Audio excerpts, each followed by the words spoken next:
दोस्तों फाइनली मैंने भी देख ली खुदा हाफिज को।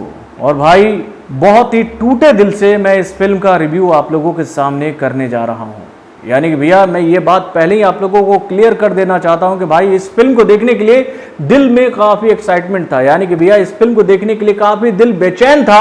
और भाई जब मैंने इस फिल्म को पूरा देखा तो भैया बेचैनी और ज्यादा बढ़ गई कि भाई ये क्या कर दिया गया विद्युत जामवाल के साथ में।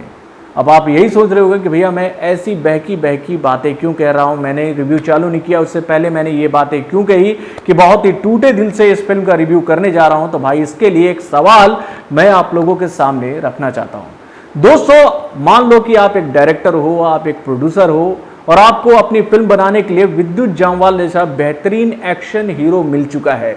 तो भाई आप अपनी फिल्म में सबसे ज्यादा किस बात पर फोकस रखोगे? आप अपनी फिल्म में सबसे ज्यादा क्या दिखाना चाहोगे विद्युत जामवाल को लेने की बात? अपने कमेंट के माध्यम से मुझे पहले ही बता दीजिएगा। तो चलिए शुरू करते हैं खुदा हाफिज के रिव्यू को। हेलो फ्रेंड्स, मैं हूं नरेंद्र और मैं आपके लिए लेकर आया हूं और एक खास रिव्यू जो कि जुड़े भैया बॉलीवुड के उभरते हुए जबरदस्त एक्शन हीरो यानी कि विद्युत जामवाल की आ चुकी मच अवेटेड फिल्म यानी कि भैया खुदा हाफिज से।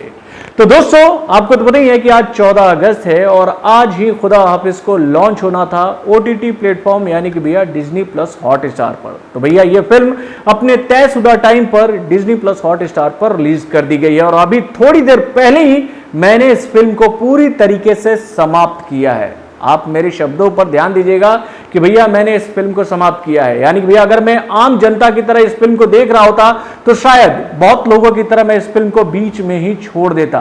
लेकिन भाई इस फिल्म का मुझे रिव्यू करना था और इस फिल्म को समझना था कि भाई आखिर में इतनी गलतियां क्यों हुई इस फिल्म में, और उसकी समीक्षा के लिए मैंने इस फिल्म को पूरी तरीके से देखा। तो दोस्तों इस रिव्यू को चालू करने से पहले मैं आपको बता दूं कि इस फिल्म के डायरेक्टर का नाम क्या है। तो दोस्तों इस फिल्म को डायरेक्ट किया है फारूक कबीर ने और भाई वो इस फिल्म के डायरेक्टर हैं और भाई इसके साथ इस फिल्म के राइटर भी हैं और इसी वजह से वो इस फिल्म के सबसे बड़े गुनाहगार हैं। यानी कि अगर वो केवल डायरेक्शन कर रहे होते इस फिल्म का और भाई इस फिल्म की कहानी को किसी और ने लिखा होता तो मैं उनको इससे ज्यादा गुनाहगार नहीं मानता। लेकिन भैया उन्होंने दोनों काम किया है इसलिए सबसे ज्यादा गुनाह तो भैया उन्हीं का। यानी कि भैया विद्युत जामवाल के साथ में जो हुआ है इस फिल्म में उसके लिए सबसे बड़ा गुनाहगार अगर कोई है तो वो फारूक कबीर ही है।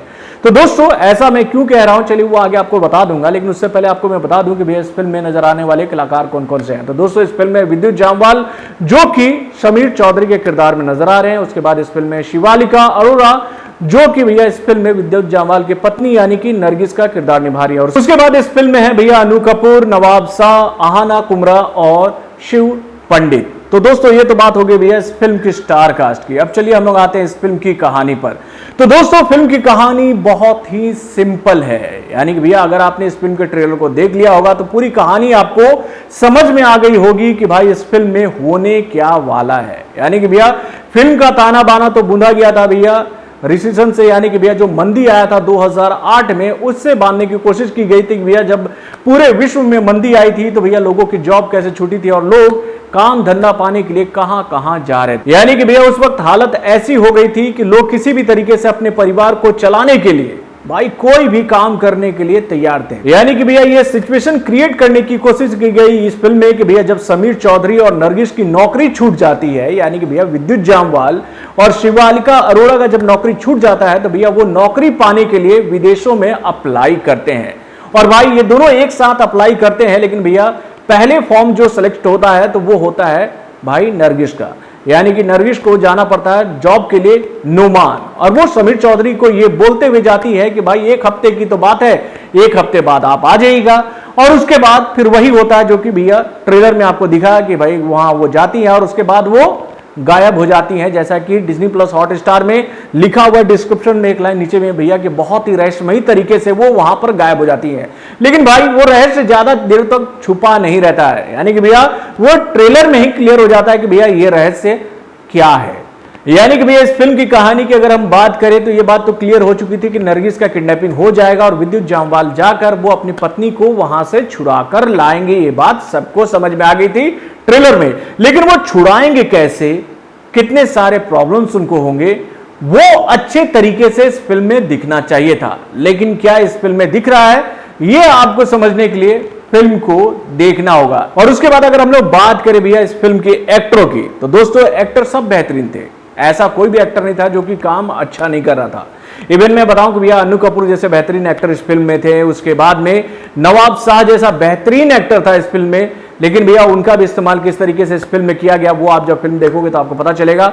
उसके बाद इस फिल्म में अहाना कुमरा जो थी वो भी ठीक ठाक काम कर रही थी, लेकिन भैया वो जिस तरीके से एक्ट कर रही थी ऐसा लग रहा था कि भैया वो एक्ट करने की कोशिश कर रही है।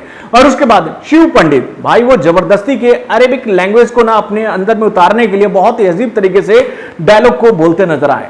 और भाई यहां पर जो सबसे कमजोर कड़ी मुझे लगी तो भैया वो खुद विद्युत जामवाल थे, यानी कि भैया ये जोनल जो थी वो विद्युत जामवाल की नहीं थी। यानी कि भैया अगर मैं विद्युत जामवाल की फिल्म देखने बैठा हूं तो मैं उम्मीद करता हूं कि भाई जब वो जाएंगे अपनी बीवी को नोमान से छुड़ा कर लाने के लिए तो भाई पूरे नोमान में तहलका मचना चाहिए था, क्योंकि भैया वर्ल्ड का सबसे खतरनाक इंसान गया है नोमान में अपनी बीवी को बचाने के लिए।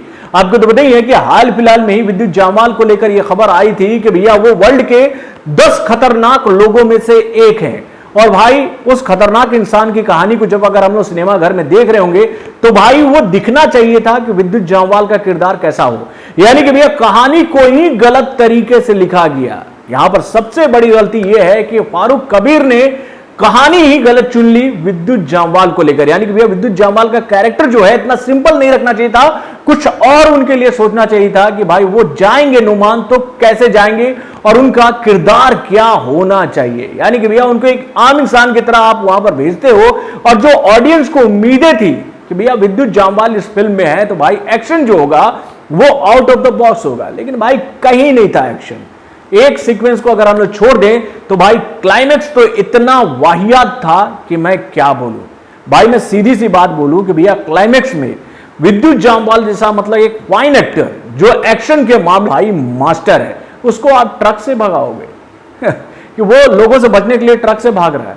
भाई वहां पर धमाकेदार एक्शन होना चाहिए था, धमाकेदार एक्शन, और ऐसा एक्शन होना चाहिए था कि लोग दांतों तले उंगलियां दबा ले। और भाई यही कमी है इस फिल्म की सबसे बड़ी कि भैया विद्युत जामवाल जैसे एक्टर को आपने लेकर भाई आप कहानी की तरफ दौड़ गए, आपने उस कैरेक्टर को नहीं पकड़ा कि भैया जो आपके पास एक्टर है उसका मेन ताकत क्या है। यानी कि भैया उनकी जो टीआरपी थी वो उनका एक्शन था, जो कि भैया इस फिल्म से नदारत है।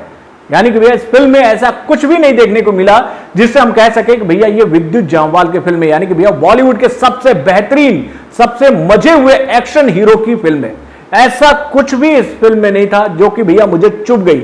और इसी बात को ध्यान में रखते हुए मैंने शुरू में यह बात कही थी कि भाई बहुत ही टूटे दिल से मैं इस फिल्म का रिव्यू करने वाला हूं। वाकई में दोस्तों इस फिल्म को देखने के बाद दिमाग पूरी तरीके से खराब हो गया। और भाई चलिए लास्ट में लोग डायरेक्शन की बात कर लेते हैं। तो भाई डायरेक्शन की मैं क्या बात करूं, डायरेक्शन बहुत ही वीक था। ऐसा कहीं नहीं नजर आ रहा था कि भैया हम लोग बोले कि भैया डायरेक्टर ने कुछ एक्स्ट्रा ऑर्डिनरी करने की कोशिश की है। यानी कि भैया डायरेक्टर जो है इस फिल्म के फारूक कबीर को बहुत कुछ अभी सीखने की जरूरत है। भाई उन्होंने जो कहानी लिखी और उसके साथ उन्होंने जो डायरेक्शन किया है वो बहुत ही वीक है। और मुझे लगता है कि आने वाले दिनों में उनके लिए बॉलीवुड में मुश्किलें बढ़ेंगी अगर वो अपने फॉर्मेट में सुधार नहीं करते हैं। तो दोस्तों अगर आप मुझसे पूछोगे कि मैं इस फिल्म को कितना स्टार दूंगा तो भाई इस फिल्म को मैं 1.5 स्टार ही दे सकता हूं, क्योंकि भैया ये फिल्म उससे ज़्यादा डिजर्व नहीं कर रही है। बहुत ईमानदारी से ये बात बोल रहा हूं। और ये ऐसा इसलिए हो रहा है क्योंकि भैया एक बेहतरीन एक्शन हीरो के साथ में भैया ऐसी वाहियात कहानी लिखी गई। मैं यही बात बोलूंगा, यहां पर विद्युत जामवाल की कोई गलती नहीं है। यहां पर जो गलती है वो इस फिल्म के राइटर और डायरेक्टर की गलती है। यानी कि भैया उन्होंने समझा ही नहीं कि भैया उनके हाथ में क्या है। हीरा था बॉस, आपके पास में हीरा था और आप एक बेहतरीन एक्शन फिल्म बना सकते थे जो आप बनाने में नाकामयाब साबित हुए हैं। इसी वजह से मैंने इस फिल्म को 1.5 स्टार दिया है। वैसे आप अपने कमेंट के माध्यम से मुझे बताइएगा कि आपको ये फिल्म कैसी लगी और आपको क्या लगता है जो बातें मैंने आपको बोली क्या आप उस पर विश्वास करते हैं कि नहीं। अपने कमेंट के माध्यम से जरूर बताइएगा। तो बॉलीवुड से जुड़े और भी कई सारे खबरों को जानने के लिए हमारे चैनल वारुण जंक्शन को लाइक सब्सक्राइब करना ना भूलें और हमारे अपडेट्स को जानने के लिए बेल आइकन को जरूर दबाएं। दोस्तों जैसा कि आपको पता है कि मेरा नाम है नरेंद्र शर्मा अब मेरा नाम है पूजा शर्मा। ये मेरी वाइफ है। दोस्तों आपने आज तक हमारे चैनल यानी कि वारुण जंक्शन को बहुत सारा प्यार दिया है और मुझे उम्मीद है कि आप हमारे नए चैनल, मैडम आगे बताइए, टेस्टी कटोरी को भी उसी तरह से प्यार देते आएंगे जिस तरह से अभी तक आपने वायरल जंक्शन को प्यार दिया है। दोस्तों हम अपने इस चैनल में आपको तरह तरह के व्यंजन बनाकर बताएंगे और उसके साथ बताएंगे कि कैसे आप अपने घर में बहुत ही आसानी से टेस्टी और हेल्दी फूड बना सकते हैं। तो दोस्तों आप लोगों से मेरा निवेदन है, यानी कि हम दोनों का निवेदन है कि आप हमारे इस नए चैनल को वैसा ही प्यार और विश्वास दें जो कि आज तक आपने वायरल न्यूज जंक्शन को दिया है। दोस्तों हमारे इस चैनल का नाम है टेस्टी कटोरी और उसका लिंक हम लोगों ने डिस्क्रिप्शन बॉक्स में दे रखा है।